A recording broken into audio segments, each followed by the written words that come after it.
Logging into SAP Analytics Cloud is very simple, and this video will cover how to do so.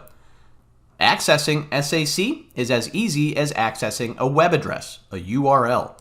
Every instance of SAP Analytics Cloud is accessed with a link. This link will be unique to the organization, to the environment of SAC that you are accessing. And on the screen right now is an example of a typical SAC URL. And one other quick note, many organizations utilize single sign-on or SSO, and this streamlines the login process even further. However, it can still be accessed with that link.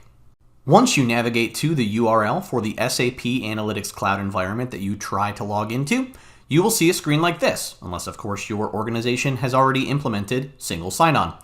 In here, you will simply type in the email address associated with your SAC account, along with your password, and click on Log On, and you will then be signed in to your SAC account. It's as simple as that.